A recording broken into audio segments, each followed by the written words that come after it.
ఇప్పుడు ఈ కార్యక్రమం ఉద్దేశించి ముందుగా విజయభాస్కర్ గారు మాట్లాడమంటున్నారు.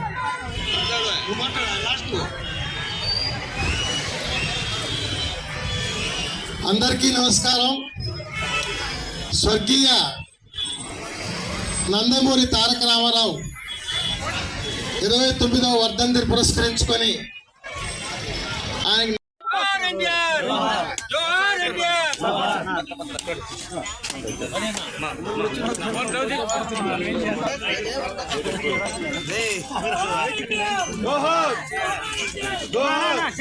సార్ విజయభాస్కర్ సార్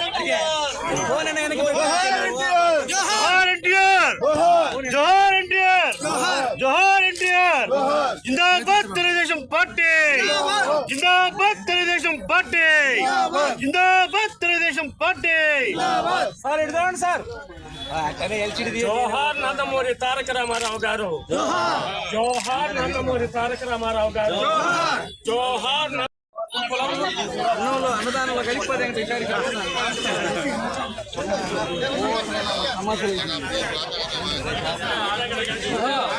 గణేష్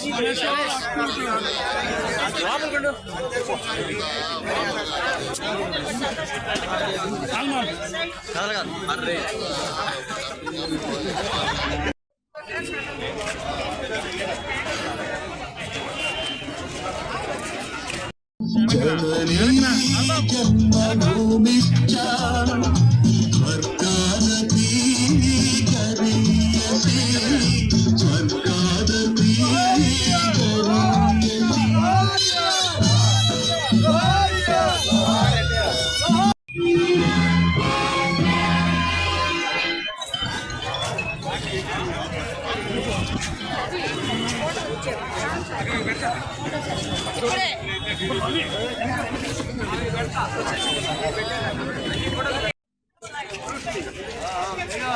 రెడ్డి గారు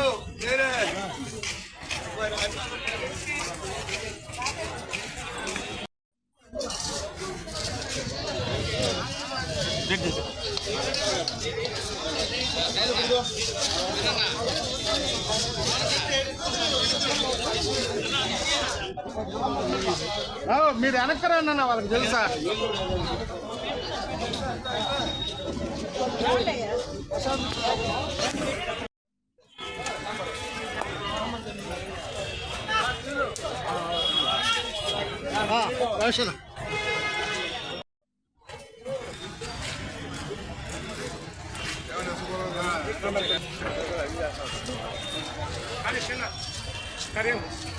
కరీంబాద్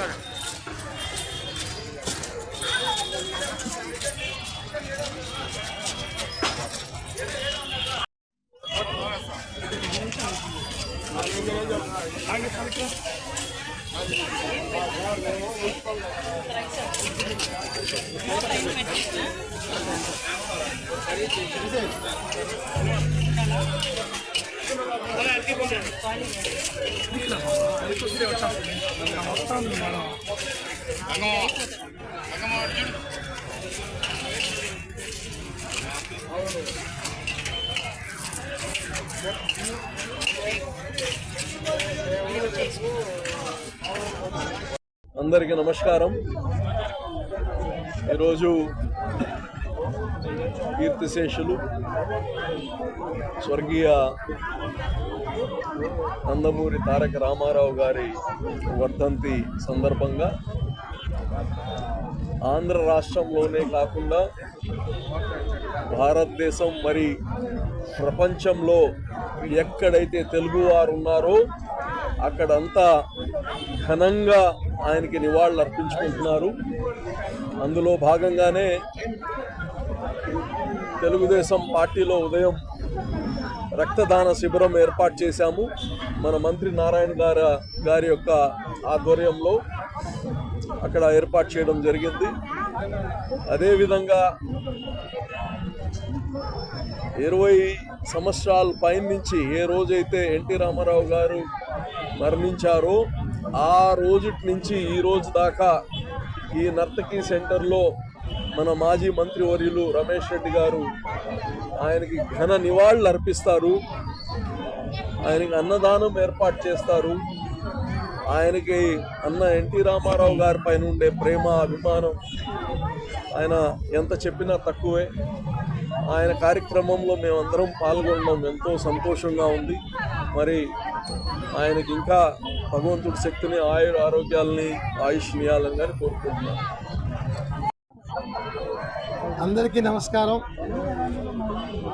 స్వర్గీయ నందమూరి తారక రామారావు గారి 29వ వర్ధంతిని పురస్కరించుకొని ఈరోజు నర్తకి సెంటర్లో మన అన్న తాళపాక రమేష్ రెడ్డి గారు, ఎక్స్ మంత్రివర్యులు, మున్సిపల్ చైర్మన్, ఎక్స్ ఎమ్మెల్యే,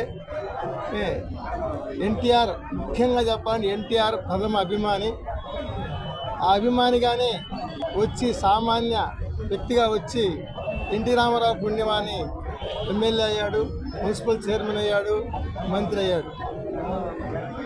ఆయన చనిపోయిన రోజు నుంచి ఈరోజు వరకు 29 వర్ధంతులు ఘనంగా నివాళులు అర్పించి నర్తకి సెంటర్లో అప్పటి నుంచి, నర్తకి సెంటర్ అంటే రమేష్ రెడ్డి సెంటర్ అనేవాళ్ళు, ఎన్టీ రామారావు అభిమానులందరూ ఇక్కడే ఉండేవాళ్ళు.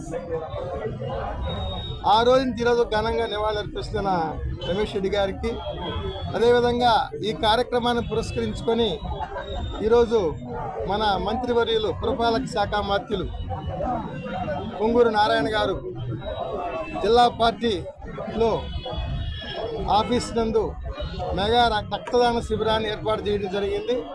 అదేవిధంగా అన్ని డివిజన్స్లో ఈ ఘన నివాళులు అర్పించమని మంత్రివర్యులు చెప్పడం జరిగింది. దాన్ని పురస్కరించుకొని ఈరోజు మన జిల్లా పార్టీ అధ్యక్షుడు మేయర్ అబ్దుల్ అజీజ్ గారు మరియు రాష్ట్ర వక్ఫ్ బోర్డు చైర్మన్, ఒక మైనారిటీలో రాష్ట్ర వ్యాప్తంగా గుర్తింపు ఉన్న వ్యక్తి, ఆయన కూడా జిల్లా వ్యాప్తంగా పిలుపునిచ్చి అన్ని దిక్కల్లా ఎన్టీ రామారావు గారికి గల నివాళులు అర్పించడం జరిగింది. ఈ అవకాశం కల్పించిన నాకు జిల్లా పార్టీ అధ్యక్షుడికి రమేష్ రెడ్డి గారికి ధన్యవాదాలు తెలియజేస్తున్నాను. మీ అందరికీ నమస్కారం. ఈరోజు మా దైవం ఎన్టీఆర్ 29వ వర్ధంతి సందర్భంగా ఘన నివాళులు అర్పించాం. ముఖ్య అతిథులుగా మన మాజీ మేయరు, ప్రస్తుతం వక్ఫ్ బోర్డు చైర్మన్, స్టేట్ వక్ఫ్ బోర్డు చైర్మన్, జిల్లా పార్టీ అధ్యక్షుడు అజీజ్ గారు, అదేవిధంగా విజయ్ భాస్కర్ రెడ్డి గారు, అదేవిధంగా కార్పొరేటర్లు, తెలుగుదేశం పార్టీ కార్యకర్తలు, అభిమానులు అందరూ కూడా ఘనంగా వచ్చారు. డిప్యూటీ మేయర్ రూప్ కుమార్ యాదవ్ గారు అందరూ వచ్చారు. ఘనంగా నివాళులు అర్పించాం. ఈ సందర్భంగా ప్రత్యేకంగా మీకు తెలియజేసేది, ప్రతి సంవత్సరం చెప్పుకుంటున్నాం ఆయన గొప్పతనం గురించి. ఆయన గొప్పతనం గురించి నేను లేకపోతే ఇంకోరు చెప్తే కాదు, ప్రతి ఒక్కరు తెలిసిన విషయమే. ప్రపంచంలోనే ఇటు సినీ రంగంలో కానీ, ఇటు రాజకీయ రంగంలో కానీ చరిత్ర సృష్టించిన వ్యక్తి ఎవరంటే ఎన్టీఆర్. సినీ రంగంలో ఏ నటుడు పోషించిన పాత్రలు ఆయన పోషించాడు. పౌరాణికలో కానీ, జానపదలో కానీ, సాంఘికంలో కానీ, చారిత్రాత్మకంలో కానీ ఇతర ఎన్నో రకాల పాత్రలు పోషించి ఒక హీరోయిజం కాకుండా సినిమాలో విలన్ పాత్రలు పోషించి కూడా ఆయన హీరోయిజం పొందాడు. ఆ విధంగా రావణాసురుడు, దుర్యోధనుడు లాంటి పాత్రలు కూడా పోషించి మొత్తం ప్రపంచానికే చాటి చెప్పాడు. తెలుగు వాళ్ళందరూ గర్వించే విధంగా ఆయన ఒక గొప్పతనం. ఆ విధంగా ఏ నటుడు కూడా సాధించే విజయాలు శ్రీరంగంలో సాధించాడు. అదేవిధంగా రాజకీయ రంగంలో ఈరోజు ఈ భారతదేశాన్ని పరిపాలిస్తుందంటే రాజకీయ వ్యవస్థ, కేంద్ర ప్రభుత్వం. వాళ్ళకి తెలిసే విధంగా నేను చెప్తున్నా, ఈ రాజకీయ రంగంలో ఈ రికార్డులు, సినీ రంగంలో రికార్డులు కానీ రాజకీయ రంగంలో కూడా ఒక వ్యక్తి, భారతదేశంలో ఏ వ్యక్తి కూడా ఒక పార్టీ పెట్టి 9 నెలల్లో ముఖ్యమంత్రి అయింది, పార్టీ అధికారం తెచ్చిన చరిత్ర ఎవరు లేదు. గిన్నిస్ బుక్లో కూడా ఎక్కింది. అలాంటి రికార్డు సృష్టించిన మా దైవం ఎన్టీఆర్కి ఇప్పటికీ కూడా ఆయనకి భారతరత్న రాకపోవటం అభిమానులుగా మాకు కలిసివేస్తుంది. అదేవిధంగా కోట్లాది మంది అభిమానులు తెలుగుదేశం పార్టీ కార్యకర్తలు కూడా కోరుకుంటున్నారు. మా నాయకుడు చంద్రబాబు నాయుడు ప్రతి మహానాడులోనూ ప్రతి వేదికలోనూ కూడా ఆయన ఉద్ఘాటిస్తున్నాడు అన్నగారికి భారత్ను ఇవ్వాలని. కాబట్టి ఈరోజు జనవరి 18 జనవరి 26 రిపబ్లిక్ డే నడుచుకున్న నిర్ణయం తీసుకుని ఈ సంవత్సరం ఖచ్చితంగా ఆయనకి రావాలని చెప్పి భగవంతుని కోరుకుంటున్నా. ఆ విధంగా కేంద్ర ప్రభుత్వం ఇన్ని రికార్డులు సృష్టించి అన్నది సాధ్యమైన వ్యక్తులు సినీ రంగంలో కానీ ఇటు భారత, అదేవిధంగా సినీ రంగం రాజకీయ రంగం కాదు, సినీ రంగంలో ఆయన నటిస్తూనే మా ప్రజాసేవకు రాకముందే ప్రజలకు సేవ చేసే విధంగా ఎన్నో కార్యక్రమాలు తీసి ఉప్పునప్పుడు కానీ పోలీసు సహాయ నిధి కానీ, అదేవిధంగా రాయలసీమ కరువు ప్రాంతం వచ్చినప్పుడు సంచలనానికి జోలు పెట్టి ఎంతోమందికి ఆదుకోవడం జరిగింది వివరాలు సేకరించి. ఆ విధంగా ఆయన ఎప్పుడు కూడా ముందుండే ఉన్నాడు. అలాంటి వ్యక్తిని ఇన్ని కోణాల్లో కూడా చూసి ఆయనకి భారత ఇవ్వకపోవటం మాకు కలిసి వస్తుందని చెప్పి మరొకసారి తెలియజేస్తూ, మేము మళ్ళీ వచ్చే వర్ధంతి జరిగినప్పటికీ భారతరత్న ఎన్టీఆర్ వర్ధంతి కార్యక్రమం అని చెప్పి మేము ప్రకటించుకునే విధంగా, ఈ విధంగా రాసుకునే విధంగా మాకు కలగాలని చెప్పి ఆ భగవంతుడిని ముఖ్యంగా కోరుకుంటూ కేంద్ర ప్రభుత్వం అన్నగారికి ఆ పదవి ఇవ్వాలని చెప్పి, ఆ అభివృద్ధి ఇవ్వాలని చెప్పి మనం చేసుకుంటూ సెలవు తీసుకుంటున్నాం.